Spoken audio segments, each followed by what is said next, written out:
D'accord, super. Bravo à tous. Alors moi je m'appelle Claude Eugénie et qu'est-ce que je peux dire sur moi? Vous allez découvrir un peu mon parcours. Sinon, fun fact, je sais que vous n'en avez pas trop partagé, mais euh, mon père voulait un garçon. Du coup, il m'a appelé Claude, mais ma mère voulait une fille. Du coup, elle m'appelait Eugénie. Et donc, du coup, je m'appelle Claude Eugénie. J'utilise un peu comme nom de famille pour ma marque, mais en fait, c'est un prénom composé. C'est comme Jean-Jacques, en fait. Voilà, je m'appelle Jean-Jacques, donc c'est un peu pareil. Donc, enchanté. Alors, je vais vous partager mon écran. Bon, donc je m'appelle Claude Eugénie, comme j'ai dit. Donc, j'ai 18 ans. 18 ans d'expérience. Je n'ai pas 18 ans en âge. Euh, J'aide les entrepreneurs à avoir plus de clarté sur la meilleure stratégie digitale à adopter pour leur entreprise. Donc j'ai un parcours vraiment multiple, je suis un peu touche à tout. Je suis maman de 3 enfants aujourd'hui, mais sinon j'ai commencé en fait avec un bac électronique, un DUT en télécom et réseau. Donc moi je viens du monde de l'informatique, des télécoms et des réseaux.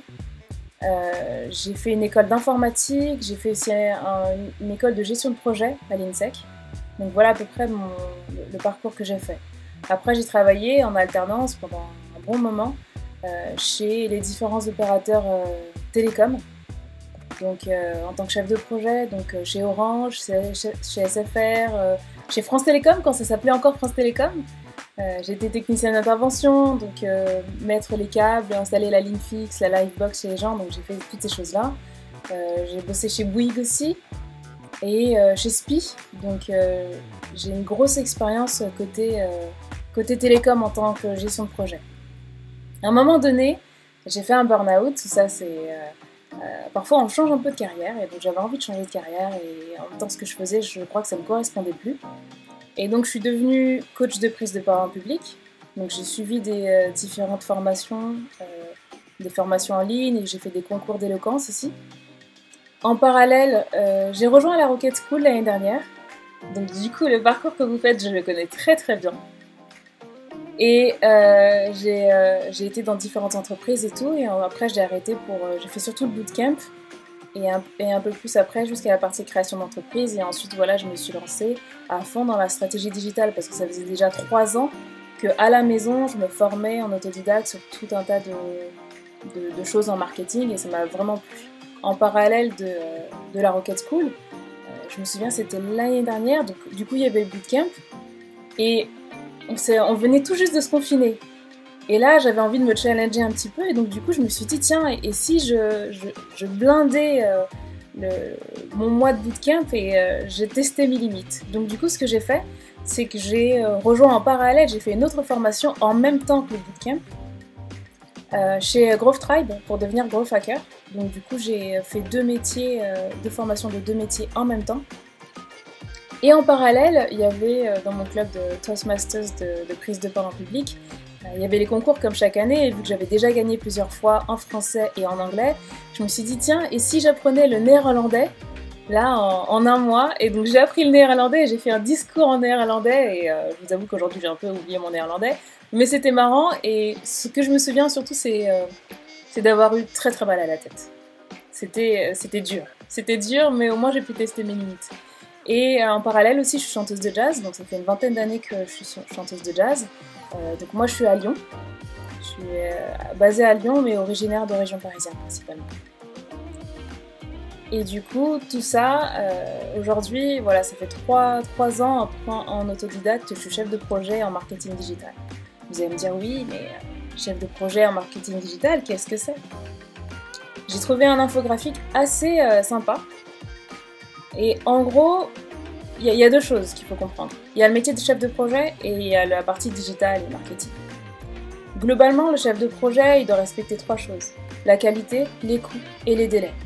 C'est ce qu'on lui demande et puis il doit coordonner des équipes. C'est principalement le job d'un chef de projet. Du coup, il doit être un petit peu touche à tout et être capable de communiquer avec les différents interlocuteurs d'une entreprise. Ça, c'est hyper important. De comprendre un peu les métiers de chacun. Donc avant, ce que je faisais, c'est que quand j'étais dans le monde de l'informatique, il fallait comprendre les développeurs, Donc vu que j'ai fait un peu de développement et tout ça, ça m'a permis de comprendre un peu le monde des développeurs. Il fallait aussi comprendre le monde du marketing, c'est vraiment un métier qui est 360.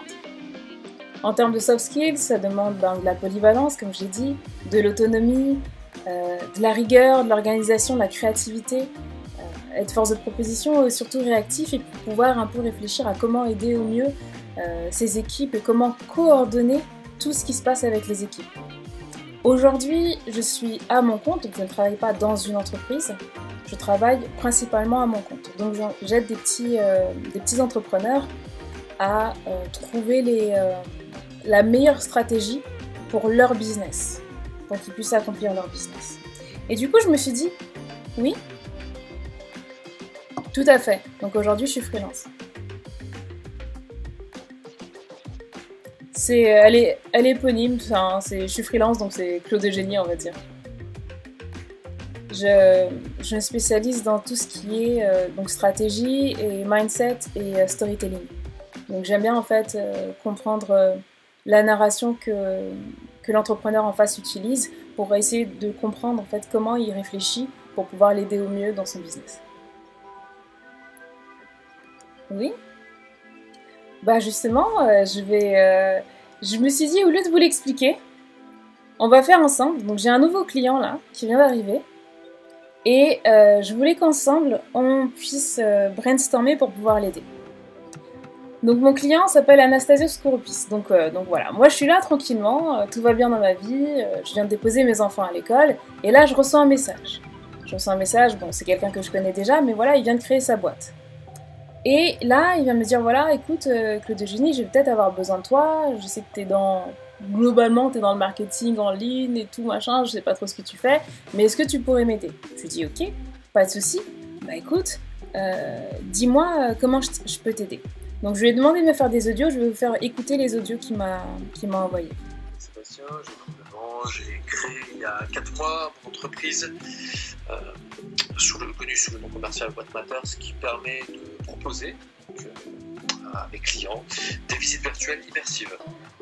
Qu'est-ce que j'entends par visite virtuelle immersive? C'est quand on fait une visite immobilière pour acheter un bien ou pour le louer, habituellement l'agence ou le particulier, le bailleur, propose d'accéder à un lien dans lequel on peut voir le bien immobilier en question sur notre ordinateur, sur notre téléphone portable, etc. Et en accédant à ce lien, donc il y a plusieurs possibilités. On a les photos 3D, on a les photos 360, les visites virtuelles classiques. Et moi, ce que je propose, c'est la visite virtuelle immersive. Donc, c'est-à-dire, on n'a pas le même rendu. On a vraiment la sensation d'être immergé dans le bien immobilier. On peut se déplacer à l'intérieur, on peut aller autour d'une table, on peut aller dans une chambre, on peut aller à côté du lit, à côté de la table. On peut aller vraiment partout et on peut vraiment mieux se projeter. Non seulement ça donne la possibilité de se projeter plus facilement aux clients, de mes clients, mais aussi ça donne un côté très qualitatif à mes clients directement. Quand il s'agit d'une agence immobilière, le fait qu'elle propose ses services, ça fait tout de suite la différence. Les clients, quand ils arrivent sur la base, ils se disent « Ah ouais, ils ont investi un certain budget, sachant que la prestation a un certain coût », et ça montre clairement qu'ils sont soucieux de la qualité des produits qu'ils mettent sur le marché, et clairement ça leur donne une image de marque beaucoup plus compétente, non pas compétente, mais ça leur donne une image de marque beaucoup plus premium. Est-ce que vous avez bien entendu? Ok, super. Ensuite, je lui ai posé la question, je dis ok, mais aujourd'hui, comment tes clients en fait réservent un rendez-vous avec toi? Voilà ce qu'il m'a répondu. Mes clients me contactent directement sur internet, en message privé Facebook ou message privé Instagram. Ok, donc il est sur Facebook et Instagram parce que en tant que chef de projet digital, je dois comprendre un petit peu où est-ce qu'il vit sur internet et où est-ce que ses clients vivent un peu sur internet. Parce que c'est des données qui sont importantes pour moi. Je lui ai demandé aussi... Qu'est-ce que j'ai demandé? Je lui ai demandé aussi quel était son plus grand challenge aujourd'hui. La problématique actuelle pour mon business, c'est d'une part pouvoir cibler plus précisément mon offre et trouver en face assez de clients pour pouvoir d'une part assurer mon fonds de roulement et pouvoir également générer des bénéfices confortables. Donc la première chose que mon client veut, c'est plus de clients. Je pense qu'il y a beaucoup d'entreprises qui veulent plus de clients, vous êtes d'accord avec moi? Mais oui, oui, mais après, comment dire, tout le monde veut plus de clients. En fait, comment vous expliquer ça? C'est un peu comme dans la vie, tout le monde veut plus d'argent, mais il faut arriver à aller entre les lignes, parce que parfois c'est pas l'argent qu'on veut, c'est le bonheur en créant l'argent qu'on veut. Parfois on veut un travail, mais en réalité on veut une communauté professionnelle dans laquelle on se sent bien. Et donc mon job en fait c'est d'arriver à lui faire atteindre son objectif, certes, mais à comprendre réellement ce qu'il veut. C'est ça qui est important. Et donc du coup, je lui ai demandé d'être un peu plus clair. Ok, il veut plus de clients, etc.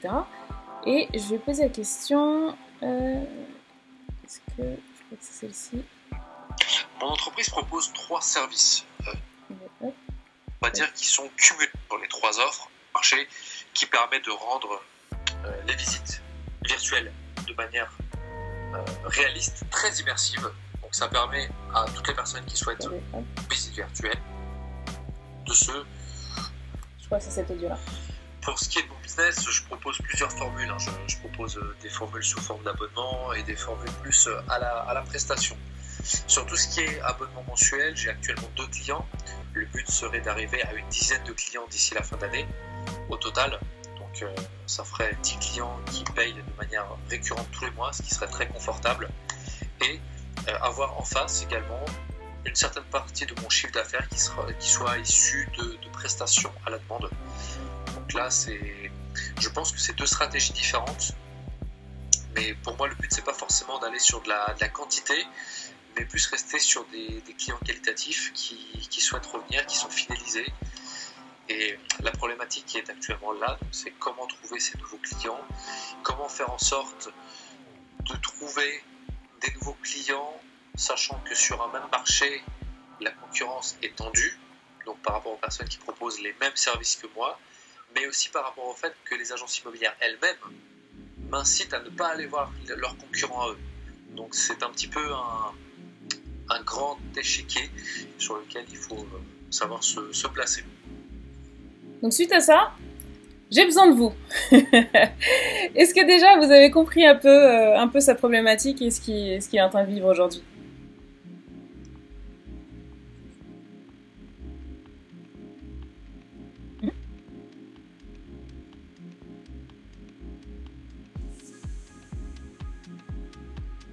Exact. Est-ce que vous avez des stratégies à me proposer?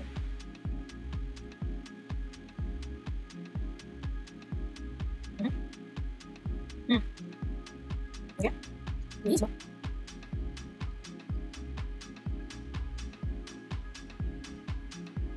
On va avoir le temps, vous inquiétez pas, je sais qu'on n'a qu'une seule heure et on va y arriver. Je voulais juste en fait vous expliquer le métier, mais je voulais aussi vous faire vivre mon métier sur ce qui se passe réellement, parce que vous raconter c'est une chose, mais le vivre ensemble c'est une autre. Et après je vais vous expliquer un petit peu moi comment je travaille derrière.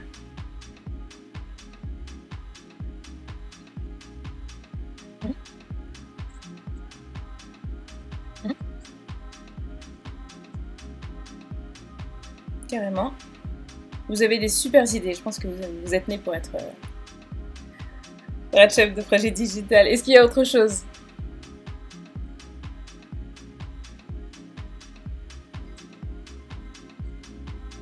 Oui. Peut-être. En tout cas, ce qu'il faut savoir, voilà, c'est que lui, il arrive avec son appareil photo et il doit se présenter sur place dans l'appartement et faire la visite de l'appartement. Donc ça implique beaucoup de déplacements. Donc moi, oui.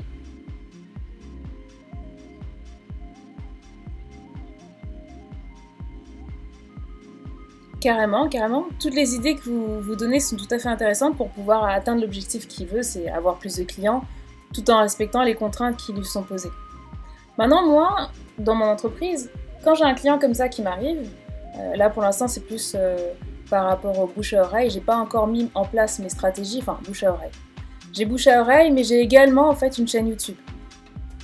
Donc je suis à la fois youtubeuse, donc c'est là aussi d'où vient mon trafic. Donc moi je travaille pour l'instant sur de l'organique et après je vais développer pour faire de la publicité en fait, pour faire connaître à grande échelle. Et justement on va aborder un peu les deux et comment ça se passe. Mais le mieux c'est d'avoir un client réel où je vous montre voilà comment je travaille. Du coup ce qui se passe c'est que ce qu'il faut en fait pour développer une stratégie, c'est déjà savoir en fait que il y a soit de l'organique, soit du payant. L'organique, ça va être SEO, ça va être l'inbound marketing et tout ça. Et le payant, vous allez avoir Facebook et YouTube, ou Google de manière globale. Et l'idée, c'est que quand j'ai un client qui arrive dans mon entreprise, qui veut mes services, moi, en tant que chef de projet en stratégie digitale, j'utilise le tunnel pirate, qui est le AAARRR, qu'on voit beaucoup en growth hacking, où en fait, dans une entreprise, il y a différentes étapes en fait, de développement. Le premier, c'est l'awareness. L'awareness, c'est le fait de se faire connaître, en fait, c'est le fait de se montrer. Donc quand vous allez avoir une entreprise sur LinkedIn qui va mettre des vidéos en place, elle va être en phase awareness pour dire « Ouh, on est là ». Ensuite, l'acquisition. L'acquisition, ça va être combien de personnes, en fait, viennent sur le site internet, combien de personnes ont liké le post, par exemple. Et après, l'activation, là, c'est quand on a envoyé un lien, par exemple, et combien de personnes on arrive à convertir vers l'offre. Et ensuite, une fois qu'on a fait ça, donc là c'est à l'envers, ils ont mis rétention, mais globalement il faut retenir, rétention et revenus sont un peu connectés. L'idée après c'est d'arriver à retenir ton client pour qu'il reste chez toi. Et ensuite, le convertir ce prospect en client et finalement qu'il achète. Et après qu'il fasse du bouche à oreille en fait. Referral c'est le fait de référencer, c'est ça, de parler du business. Donc voilà un peu le tunnel d'acquisition qui se retrouve chez la plupart des entreprises. Et l'idée c'est que moi dans mon business, à chaque fois je me pose la question quand il y a quelqu'un qui vient, oui il veut peut-être plus de clients, mais la réalité c'est est-ce que son produit est bien? Est-ce que son produit retient les gens? Ça sert à rien de ramener du monde et de se faire connaître si c'est un produit qui n'est pas bon en fait. Donc est-ce qu'il retient les gens? Est-ce que tes clients vont recommander ton produit? Donc là, dans le cas de Sébastien, Anastasios, il s'appelle, son problème à lui, c'est que ses clients ne veulent pas le recommander parce qu'ils ont peur que ça la fasse de la concurrence. Donc au niveau referral, c'est un petit peu compliqué. Donc là, c'est intéressant en fait ce cas d'étude parce que sur d'autres clients que j'ai un autre client, lui, il fait dans le voyage. Donc lui, son business, c'est redynamiser le voyage, mais en France. Et en gros, il compare des lieux de vacances typiques qu'on pourrait faire à l'étranger, mais les faire en France. Parce qu'avec le Covid, il y en a beaucoup qui ne peuvent pas voyager. Donc moi, je l'aide par rapport à cette stratégie-là. Oui ?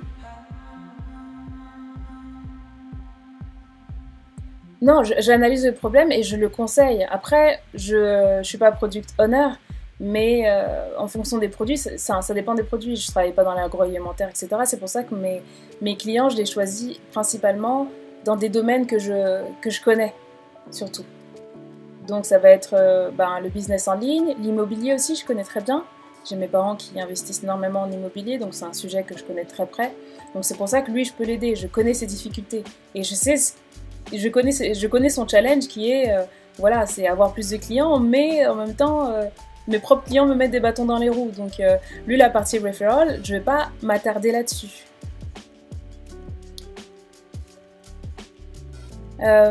Oui, dernièrement, j'ai refusé une cliente. C'était pour une entreprise en fait elle lançait son business dans l'e-commerce pour vendre en fait en dropshipping.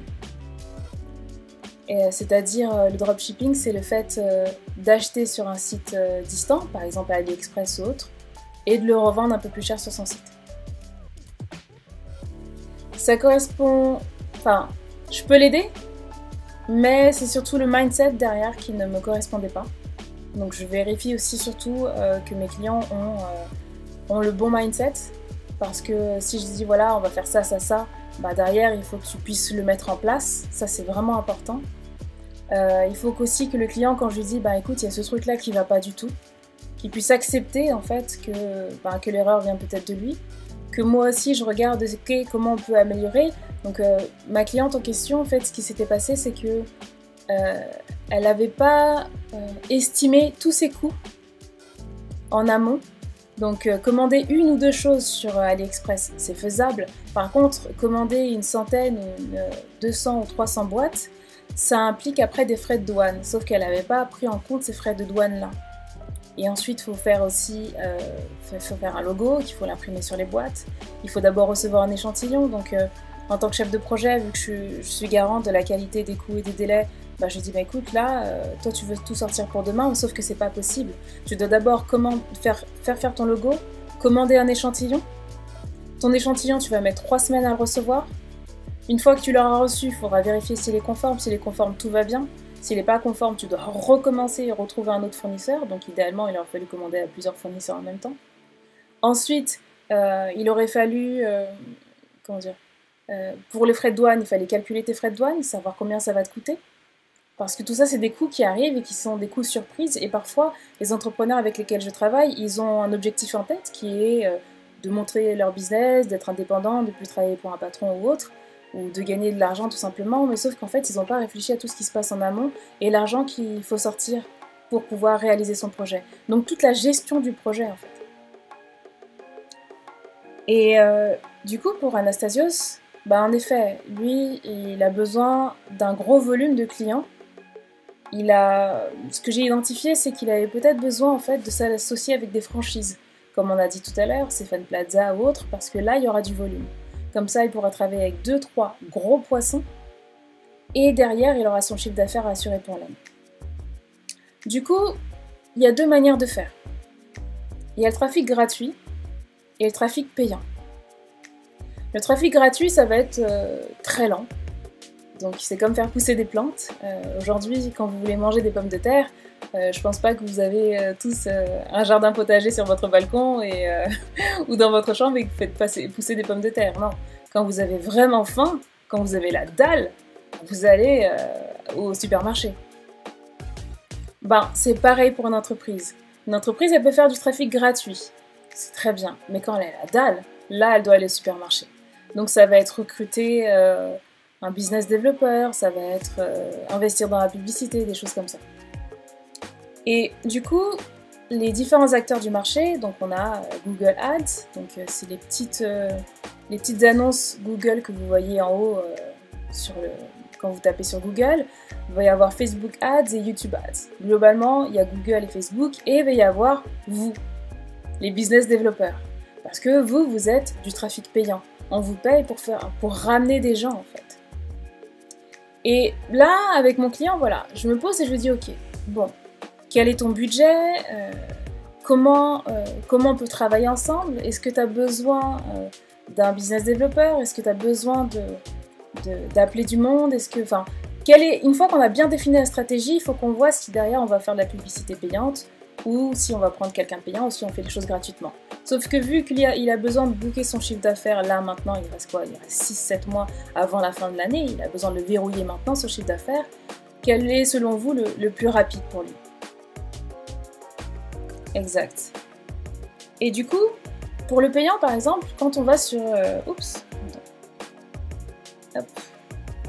Quand on va sur Google, c'est là où en fait, quand vous tapez... attendez, je sais plus si c'est celle-là ou quoi, ouais.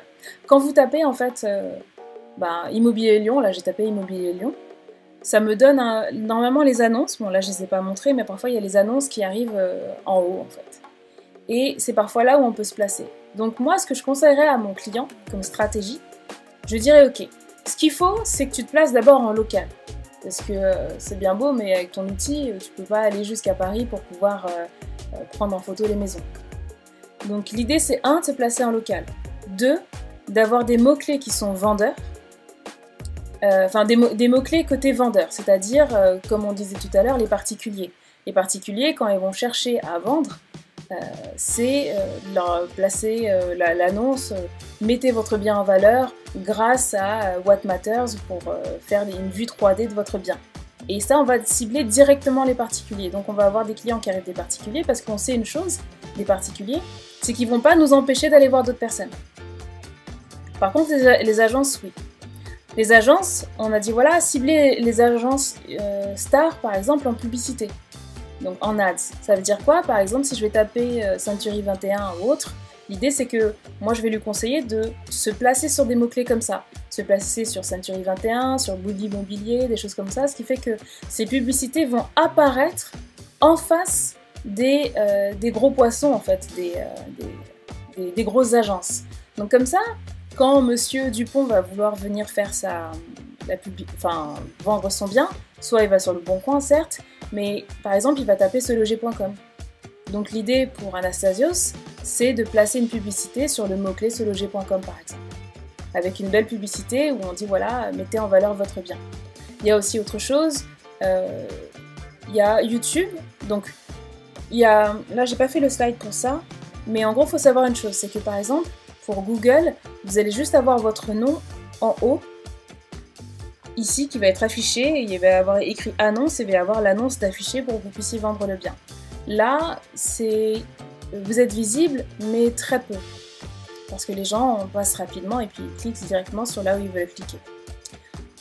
Deuxième manière de faire, il peut aller sur Facebook. Simplement sur Facebook, on peut cibler les gens par leur comportement, leur centre d'intérêt, mais c'est très compliqué d'arriver à trouver le prochain vendeur d'appartements sur Facebook. Une autre... Oui ?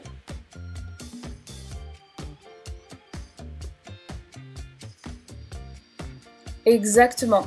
Donc moi je vais devoir comprendre son besoin, donc savoir comment il pense, comment il réfléchit, capter sa personnalité, parce que je vais utiliser ce qu'on appelle du copywriting. Donc là j'ai pas d'exemple là tout de suite, mais pour lui montrer comment mettre en avant son offre et attirer le client idéal avec le bon copywriting, donc faire une page de vente et avoir les bons mots pour pouvoir attirer. J'ai une cliente en fait, elle vend des conseils en fait. Si je vais sur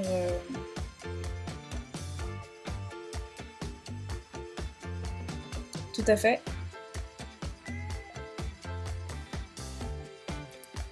Je ne code plus, je fais du scrapping, donc principalement. Donc par exemple, je vais aller sur LinkedIn et scraper, ou je vais aller sur des sites et scraper des données quand j'ai besoin de les scraper.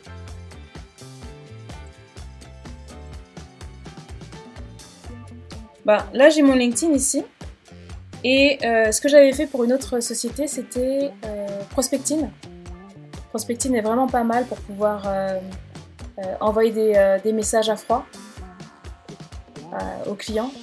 Simplement, le seul souci avec Prospectine, c'est qu'après on reçoit beaucoup de messages de robots, et ça c'est juste fatigant. Donc ce que je cherche en fait en termes de stratégie, c'est arriver à rendre le message le plus authentique possible. Donc là actuellement j'ai arrêté Prospectine et je passe plutôt par du message à la main,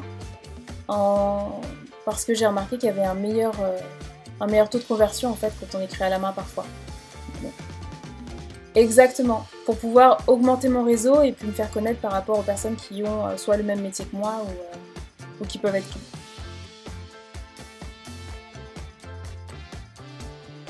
Non, moi la problématique c'est le temps. C'est-à-dire que si je mets en place de manière massive des grosses campagnes pour rechercher du monde, j'ai que 24 heures dans une journée, voire même j'ai que 8 heures pour pouvoir bosser. Donc je dois travailler avec un nombre limité de clients. C'est pour ça que je me duplique avec YouTube en fait, et que je fais des vidéos sur YouTube. Moi, c'est des entrepreneurs, des petits entrepreneurs qui ont entre guillemets un business en ligne. Donc ils veulent être visibles sur Instagram, sur YouTube, qui veulent utiliser en fait Internet pour pouvoir développer leur business.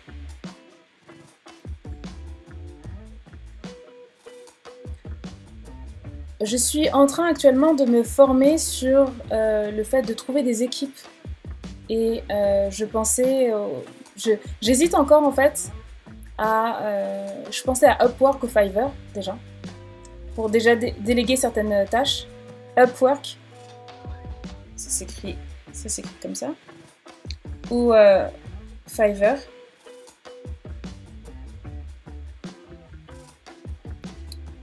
Ça va être des tâches comme le montage de mes vidéos YouTube qui me prend beaucoup de temps. J'adore ça, mais ça prend du temps. La recherche. Non, la recherche SEO. En fait, comment vous expliquer ça? La partie inbound marketing. Je m'explique. Par exemple, Non, plus le brainstorming en fait de ce dont mes clients ont besoin. Donc ça va être par exemple sur un site comme untierdepublic.com. Je vais là je vais pas le taper là tout de suite, mais en gros si vous voulez, avec untierdepublic.com, je peux savoir en fait ce à quoi mes clients pensent, ce qui fait que ça me donne en fait de la matière pour pouvoir attirer les bons clients et éduquer ma cible. Exactement, parce qu'en fait, tout comme je vous ai montré le tunnel tout à l'heure avec le tunnel d'acquisition, il y a aussi différents stades en fait. Les gens sont à différents stades dans leur business. Ils vont être soit sur le pourquoi, c'est-à-dire pourquoi trouver des nouveaux clients par exemple. Ils vont être sur le comment trouver des nouveaux clients. Sur quelle meilleure méthode, le which, quelle meilleure méthode pour trouver des clients, etc. et tout. Et ce qui fait qu'en fait, grâce à ces questions, donc toutes les WH questions, pourquoi, comment, quand, etc. et tout, ça me permet en fait de cibler, de savoir où en est exactement mon client. C'est-à-dire, je ne peux pas vendre quelque chose à quelqu'un qui se demande pourquoi il faut trouver des nouveaux clients. Parce que lui, il n'en est pas encore là à son stade. Oui, je ne peux pas vendre mes prestations à quelqu'un qui se pose la question de pourquoi il faut trouver des nouveaux clients. On peut vendre à quelqu'un qui se pose les bonnes questions. Donc moi, j'aurais besoin de personnes pour sous-traiter et me faire en fait un peu une matrice pour que je puisse tout de suite avoir les meilleurs sujets que je puisse aborder. Donc il y a untierdepublic.com que j'utilise. J'utilise aussi un autre outil qui s'appelle Keyword. Oui.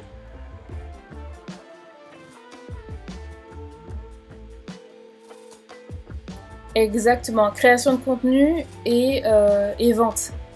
Parce que en tant que freelance, je peux pas me dupliquer, donc je peux que être présente pour mon client. Et donc là, je suis en train d'essayer de migrer pour accompagner un groupe, parce que c'est plus simple en termes de temps. Ça me permet de dupliquer mon temps. Et ensuite, à terme, peut-être aller vers de la formation pour pouvoir former les gens et les aider en fait. Donc, il y a une phase recherche, pour savoir ce à quoi les gens pensent, qu'est-ce qu'ils se disent dans leur tête. Donc, ça va être des outils comme Keyword Everywhere. Sur LinkedIn, ça va être augmenter mon réseau. Donc, pour LinkedIn, en fait, ce que je fais, c'est que je suis dans un groupe qui s'appelle Les Meufs du Growth. Donc je suis sur les meufs du growth, ce qui fait que là ça me permet d'élargir mon réseau et de voir un petit peu les autres femmes qui sont dans ma thématique. Donc là ça va être entre guillemets mes concurrentes / collègues. Ça veut dire quoi? Ça veut dire que par exemple si moi il y a un client qui vient chez moi et que je ne le veux pas, bah, je peux très bien aller vers l'une de ces concurrentes / collègues pour lui dire écoute moi je veux pas ce client, est-ce que toi tu as de la bande passante pour pouvoir t'en occuper ou est-ce qu'il y a quelqu'un dans la communauté qui est intéressé. Ensuite, j'utilise Slack comme outil. Je suis dans plusieurs groupes. Je suis dans Growth Tribe, je suis dans aussi le groupe de la Rocket School.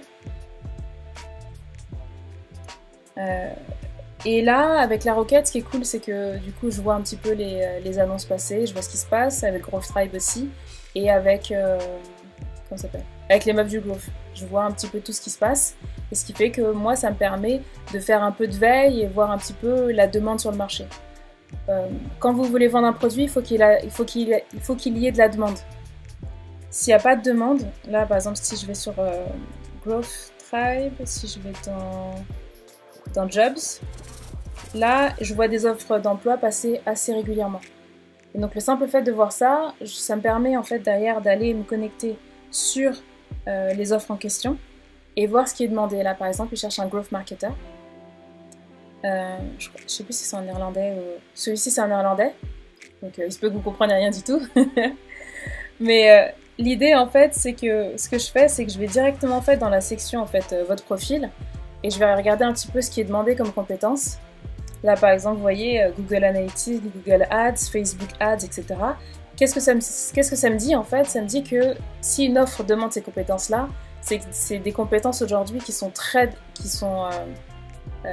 sollicitées et qui vont pas du jour au lendemain s'arrêter. Et la plupart des annonces que je vois, il y a beaucoup de choses comme ça. Je vois très peu passer de Instagram, Facebook, etc. parce que je suis pas sur des annonces de community manager, des choses comme ça. Donc moi, mon quotidien, c'est ça, c'est faire de la veille sur le marché de l'emploi, savoir ce qui s'y passe, et derrière voir aussi avec, du coup, dans les différents groupes que je suis, quelles sont les différentes stratégies en fait que certains ont utilisées et que certains utilisent sur leur landing page, etc. Voir un petit peu ce que chacun fait, les outils que les gens utilisent, comme là par exemple. Exactement, tout à fait. Partage de tips, là par exemple, il y a Romain là qui parle, voilà, qui dit voilà, que les replays sont disponibles sur Airtable. Moi, voilà, je me connecte sur Airtable, je regarde ce que c'est, je regarde comment ça peut correspondre à mon business. J'utilise aussi beaucoup Google Sheet, parce que Google Sheet me permet en fait de scraper du contenu avec Phantom Buster, et je récupère ce contenu et je le mets sur Google Sheet en fait. Exact.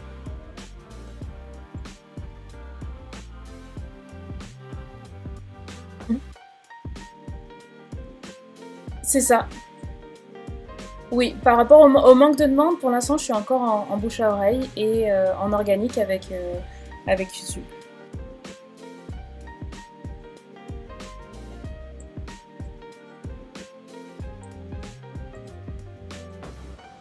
Ok.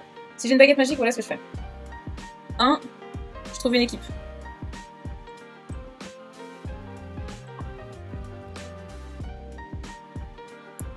Pour le montage déjà, parce que je travaille d'abord en organique, donc une équipe. Comme ça, moi, une fois que j'ai trouvé une équipe, parce que c'est ce qui est le moins cher au départ, donc une fois que j'ai trouvé l'équipe, moi, maintenant, je mets en place vente de sessions de groupe. Donc le personnel, c'est les entrepreneurs. 20 personnes max.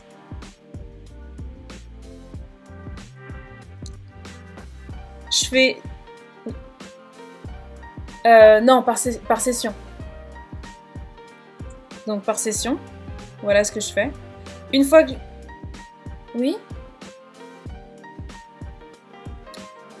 En ligne, pas en physique, ce serait un peu compliqué. Donc ce serait en ligne.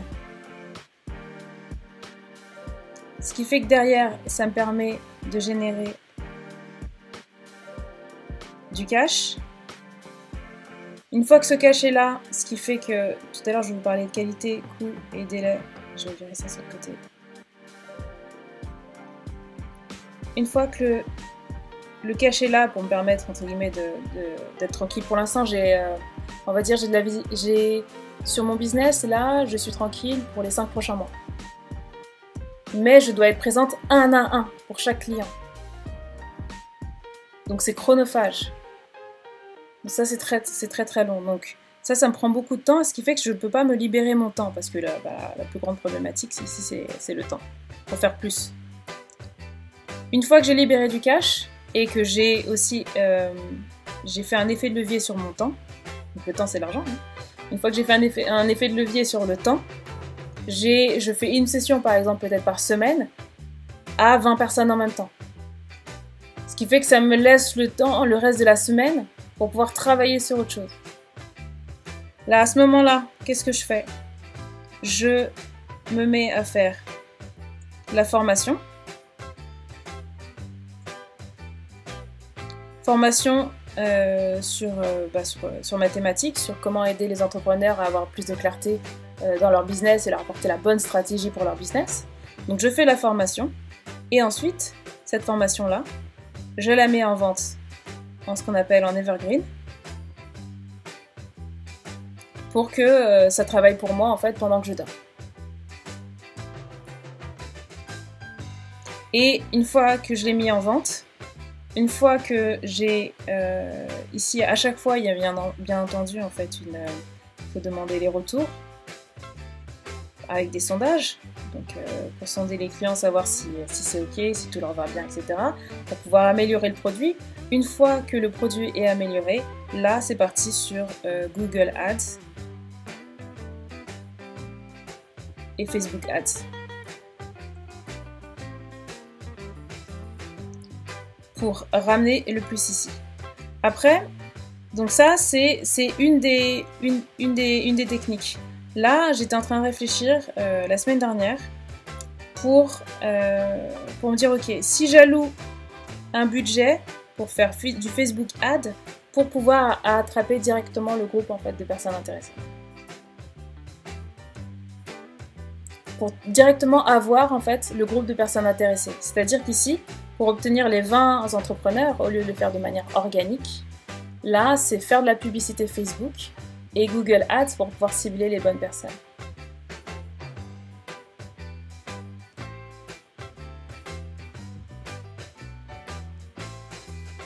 Exact.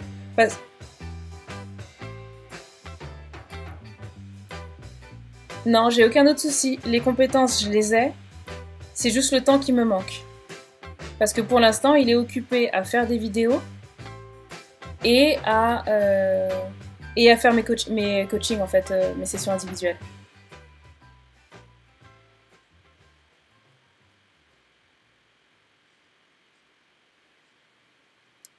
Le former, je sais. Si j'ai une société qui me coûte pas trop cher et qui me permet de déléguer la partie montage, alors là oui, j'y vais. Et ensuite, pour mes sessions individuelles, là, je peux pas trop déléguer le truc. Je suis bien. Non, je peux pas déléguer parce que c'est moi le produit, donc.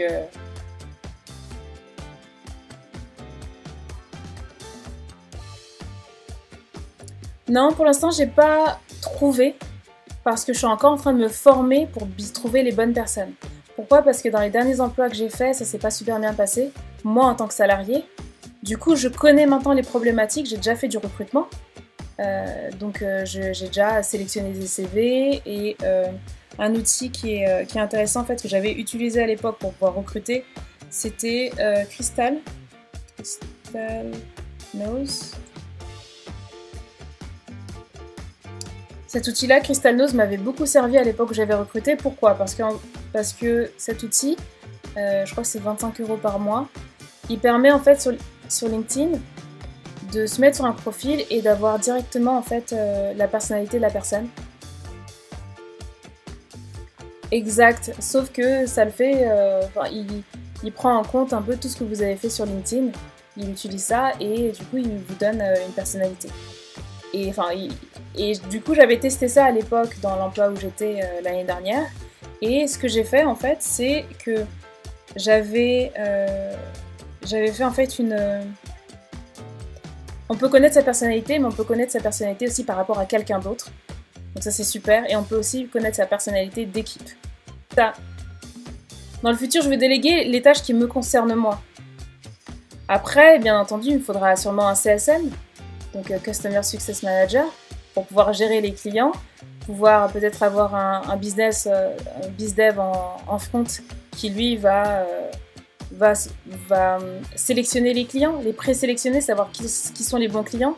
Et après, c'est avoir deux modèles, c'est avoir des clients à qui je vais leur dire, écoutez, allez voir cette formation-là, elle va vous aider. C'est déjà ce que je fais avec les vidéos YouTube.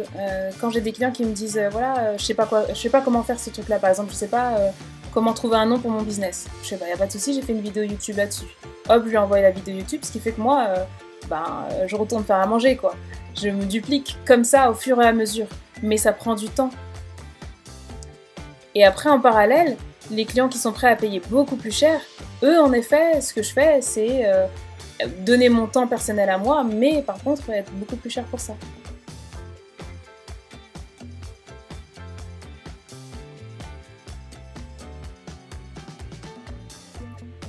Je suis à l'international, on peut dire. J'ai une cliente à La Réunion. J'ai des clients qui sont sur Lyon. Et vu que j'aime bien les langues, là, je suis en train de faire une certification pour avoir des clients en fait à l'étranger. Certification sur Google Ads et Facebook Ads pour pouvoir trouver des clients en fait de manière internationale. Non, j'ai pas de limite.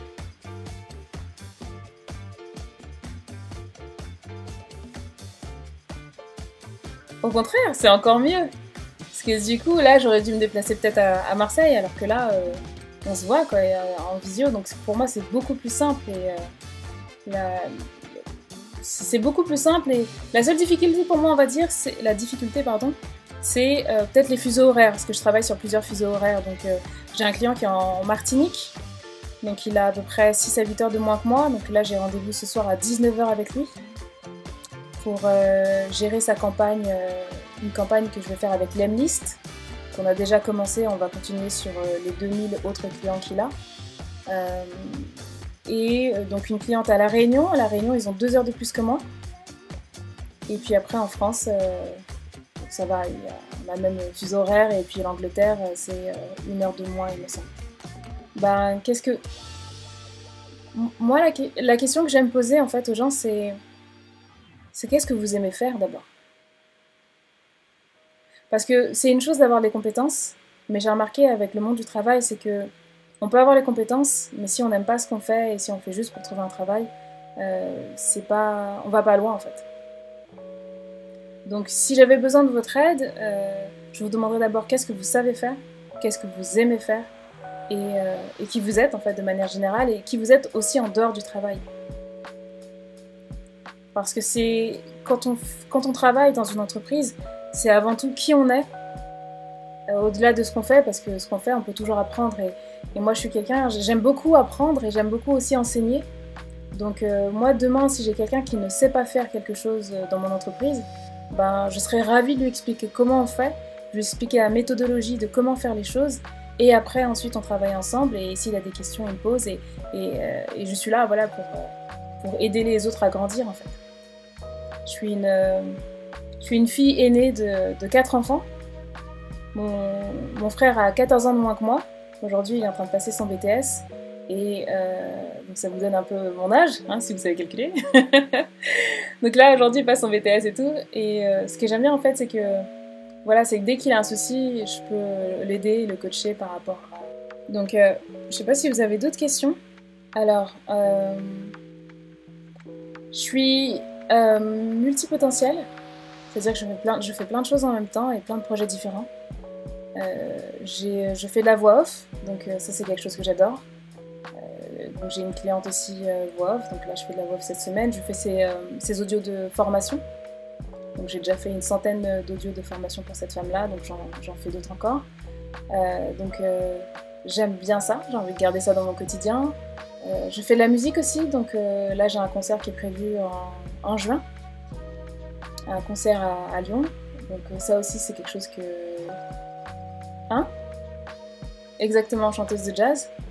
Donc c'est aussi quelque chose que j'aime beaucoup, qui me fait avancer. Et mon business, à terme, j'aimerais pouvoir prendre de la hauteur, du recul. Et moi, ce qui m'intéresse le plus, c'est que j'ai pas envie en fait que les entrepreneurs qui veulent créer leur propre business, qui sont peut-être salariés aujourd'hui et qui demain veulent créer leur propre business, j'ai pas envie en fait qu'ils se posent 1 milliard de questions sur ce qu'ils doivent faire, et j'ai envie que le chemin soit clair et tracé, et que quand ils viennent me voir, ils se disent « Ah mais cool, avec le Eugénie c'est clair, j'ai pas besoin de me prendre la tête, toutes les informations sont là ». Et j'ai aussi envie, j'aide beaucoup aussi certaines personnes par rapport à leur état d'esprit, parce que travailler c'est aussi se remettre en question assez souvent, et faire face à l'échec. Et je veux pas que l'échec soit une fin en soi, mais plutôt se dire ok, comment je rebondis face à l'échec et comment j'arrive à construire quelque chose pour moi, pour ma famille, et puis laisser un héritage à mes enfants. Voilà comment je me vois dans les années à venir. Donc est-ce que vous avez d'autres questions avant que je puisse conclure? Super. Moi je vous remercie de m'avoir aidé. Je suis ravie en fait d'avoir fait cet échange avec vous, parce que ça m'a permis en fait de voir un petit peu là où vous en êtes et comment vous voyez les choses. Donc ça, je trouve ça super. It's the end of the weekend, but I still wanna turn up. Yeah, I still wanna turn up. All I want is to go again, but you ain't picking your phone up. Why you messing my head up?